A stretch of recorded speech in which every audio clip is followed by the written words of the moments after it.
கிளந்தான் மாநில சட்டமன்ற தேர்தலில் அமானா கட்சி 11 இடங்களில் வெற்றி பெறும் என்று அமானா கட்சியின் தலைவர் டதஸ்ரீ முகமது சாபு தெரிவித்திருப்பது பிற்போக்குத்தனமானது என்று பாஸ் கட்சியின் தகவல் பிரிவு தலைவர் அமாட் ஃபத்லி ஷாரி தெரிவித்துள்ளார். பாஸ் கட்சியிலிருந்து வெளியேறிய முகமது சாபு மீண்டும் பாஸ் கட்சிக்கு எதிராக கிளந்தானில் வெற்றி பெற முடியாது என்றும் அவரின் கட்சி கிளந்தானில் எந்த இடத்தில் போட்டியிட்டாலும் அவர்களுக்கு எதிராக பாஸ் கட்சி வேட்பாளரை நிறுத்தும் என்றும் அமாட் ஃபத்லி ஷாரி தெரிவித்தார். கடந்த 2023 கிளந்தான் சட்டமன்ற தேர்தலில் அமானா கட்சி 7 இடங்களில் போட்டியிட்டு ஒரு இடத்தில் மட்டுமே வெற்றி பெற்றது. அதுவும் அவர்கள் 202 வாக்குகள் வித்தியாசத்தில் வெற்றி பெற்றனர். 11 சட்டமன்றத்தை அமானா கட்சி வெற்றி பெற வேண்டுமெனில் அவர்கள் முதலில் 11 சட்டமன்றத்தில் போட்டியிட வேண்டும் என்றும் அமானா கட்சி பக்காத்தான் கூட்டணியிலேயே வலிமையற்ற ஒரு கட்சியாக இருக்கிறது என்றும் அமாட் ஃபத்லி ஷாரி தெரிவித்துள்ளார்.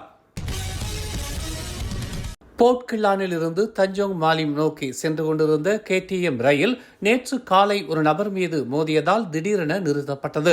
இச்சம்பவத்தில் 45 வயதான வெளிநாட்டவர் பலியானதாக தெரிவிக்கப்பட்டுள்ளது. ஜலான் பெசார் தமான் ஸ்ரீ இஸ்தானாவில் உள்ள கில்லான் ரயில் நிலையம் அருகே இச்சம்பவம் நிகழ்ந்துள்ளது. நேற்று காலை 6:38 மணியளவில் இச்சம்பவம் நிகழ்ந்ததாக தென் கில்லான் மாவட்ட காவல்துறை தலைவர் ACP சா ஹூங் ஃபோங் தெரிவித்தார். சரவாக்கின் தென் மாவட்டங்களில் பெய்த கனத்த மழையால் பல்வேறு மாவட்டங்களில் வெள்ளத்தாலும் நிலச்சரிவாலும் பாதிக்கப்பட்டவர்களின் எண்ணிக்கை 1026 உயர்ந்துள்ளதாக சரவா மாநில பேரிடர் மேலாண்மை ஆணையமான JPBN தெரிவித்துள்ளது. சரவாக்கின் கூச்சிங், செரியான், பிந்துலு, மீரி, சிபுரான், தத்தாவ், பாவ், சிமுஞ்சான் ஆகிய மாவட்டங்களில் 14 வெள்ள நிவாரண மையங்கள் அமைக்கப்பட்டுள்ளதாகவும் தற்காலிகமாக வெள்ளத்தால் பாதிக்கப்பட்டவர்கள் தங்க வைக்கப்பட்டுள்ளதாகவும் தெரிவிக்கப்பட்டுள்ளது. கனமழை தொடர்ந்து பெய்து வருவதால் மீரி மாவட்டத்தில் உள்ள கம்போங் லேரிங் புக்கிட் பகுதியில் ஏற்பட்ட நிலச்சரிவில் 2 பலியானதாகவும் தெரிய வந்துள்ளது. பல்வேறு பகுதிகளில் வெள்ளத்தால் பாதிக்கப்பட்டவர்களை மீட்பு பணியாளர்களும் சமூக ஆர்வலர்களும் மீட்டு வருவதால் பாதிக்கப்பட்டவர்கள் உயரமான இடத்தில் பாதுகாப்பாக இருக்கும்படியும் சரவா மாநில பேரிடர் மேலாண்மை ஆணையமான JPBN வலியுறுத்தியுள்ளது. தலைநகர் செராஸ் பகுதியில் உள்ள குடியிருப்பு பகுதியில் இன்று அதிகாலை தீ விபத்து ஏற்பட்டது. அதிகாலை 2:40 மணியளவில் பொதுமக்களிடமிருந்து அவசர அழைப்பு கிடைத்த நிலையில் தீயணைப்பு மீட்புத்துறை அதிகாரிகள் சம்பவ இடத்திற்கு விரைந்து வீட்டில் இருந்த 4 மீட்டதாக ஸ்லாங்கூர் மாநில தீயணைப்பு மீட்புத்துறை உதவி இயக்குநர் அமாட் முக்லிஸ் முக்தார் தெரிவித்தார்.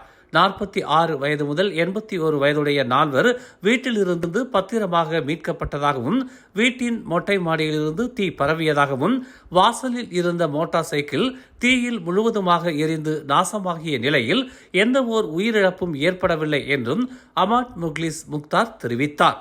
பட்டாசு வெடிப்புகளின் துகள்கள் வீட்டின் மொட்டை மாடியில் பரவியதால் தீ பரவியதாகவும் 20 விழுக்காடு தீயில் எரிந்ததாகவும் முதல் கட்ட விசாரணையில் தெரிய வந்துள்ளது.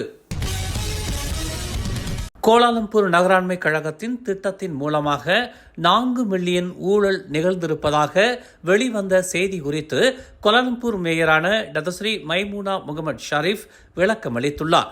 சம்பந்தப்பட்ட பணிக்குழு 7 மில்லியன் மதிப்பிலான செயல் திட்டத்தை தம்மிடம் முன்மொழிந்ததாகவும் அதன் செலவினங்களை கருத்தில் கொண்டு அத்திட்டத்தை அங்கீகரிக்கவில்லை என்றாலும் கடந்த ஆண்டுகளில் அச்செயல்குழு நடத்திய பல்வேறு நிகழ்ச்சிகளில் நிதி முறைகேடுகள் குறித்து DBKயில் தணிக்கை குழுவின் கணக்காய்வாளர்கள் விசாரித்து வருவதாகவும் அவர் கூறினார். இது தொடர்பான விசாரணையில் சம்பந்தப்பட்ட ஆலோசனை குழுவையும் விசாரணை செய்து வருவதாகவும் லஞ்ச ஊழல் தடுப்பு ஆணையமான MACCயின் விசாரணைக்கு தேவையான ஆவணங்களை DBKயில் சேகரித்துள்ளதாகவும் கோலாலம்பூர் மேயரான டதஸ்ரீ மைமூனா முகமது ஷரீப் தெரிவித்துள்ளார். கோலாலம்பூர் நகராண்மை கழக ஆலோசனை குழுவின் உறுப்பினர் ஒருவர் 4 மில்லியன் மதிப்பிலான திட்டத்தை செயல்படுத்தியதில் முறைகேடு நிகழ்ந்திருந்தால் லஞ்ச ஊழல் தடுப்பு ஆணையமான MACC ஆவணங்களுடன் விசாரணையை மேற்கொள்ளும் என்று அதன் தலைமை ஆணையர் தான்ஸ்ரீ அசாம்பாக்கி தெரிவித்துள்ளார். கோலாலம்பூர் நகராண்மை கழகத்தின் தணிக்கை குழுவின் விசாரணையில் முறைகேடுகள் நிகழ்ந்திருப்பது ஆதாரங்களுடன் நிரூபிக்கப்பட்டால் அதன் அடிப்படையில் MACC சம்பந்தப்பட்டவர்களை விசாரணைக்கு அழைக்கும் என்று தான்ஸ்ரீ அசாம்பாக்கி நம்பிக்கை தெரிவித்தார். அரசு நிறுவனங்களில் தணிக்கை குழுவின் விசாரணைகளுக்கு பின்னரே MACC விசாரணையை தொடங்கும் என்றும் போதுமான ஆதாரங்கள் இருந்தால் சம்பந்தப்பட்ட நபரையும் விசாரணைக்கு அழைக்கும் என்றும் தான் ஸ்ரீ அசாம்பாக்கி தெரிவித்துள்ளார். தெலங்கானா மாநில போக்குவரத்து குற்றப்புலனாய்வு துறையினர் நடத்திய சோதனையில் 1968 சம்மன்கள் வழங்கப்பட்டுள்ளதாகவும் 37 வாகனங்கள் பறிமுதல் செய்யப்பட்டதாகவும் மாநில போக்குவரத்து குற்றப்புலனாய்வு துறை இயக்குநர் ஜம்ரி சமியூ தெரிவித்தார்.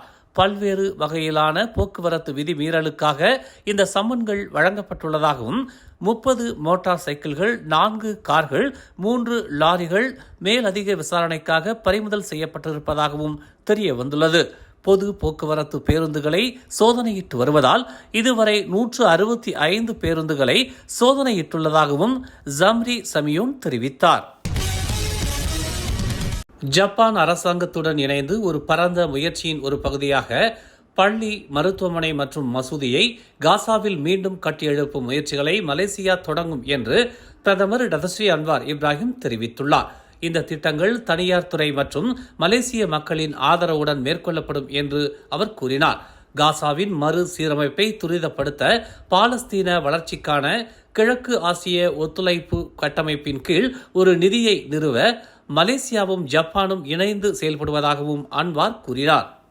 Dan Menteri Luar, kita telah dapat kepastian supaya dapat disegerakan pelaksanaan program pembangunan semula Gaza dan Palestin atas usaha bersama kerajaan Jepun dan Malaysia yang berhasrat untuk menubuhkan dan melancarkan dana melalui kegiatan Asia Timur. Maknanya program Asia Timur untuk membangunkan Gaza. Bagi pihak Malaysia dengan usaha ini dan usaha saya percaya bersama dengan rakyat dan juga kolaborasi dengan sektor swasta, insya-Allah kita akan mulakan dengan pembinaan sebuah sekolah, sebuah rumah sakit dan sebuah masjid. Sebagai suatu usaha kita, pengorbanan masyarakat dan rakyat, mudah-mudahan Allah memelihara kita dan menjamin keselamatan Gaza dan Palestin. மேலும் செய்திகளை தெரிந்து கொள்ள தமிழ் மலர் நாளிதழை பாருங்கள். உடனுக்குடன் செய்திகளை தெரிந்து கொள்ள தமிழ் மலர் இணையதளம், தமிழ் மலர் செயலி மற்றும் மலர் டிவி யூடியூப் சேனலை வலம் வாருங்கள். எங்களோடு இணைந்திருக்க மலர் டிவியை பதிவு செய்து கொள்ளுங்கள். உறவுகள் மகிழ்ந்திட விருப்பம் மற்றும் பகிர்வு சேவையை சொடுக்கிடுங்கள்.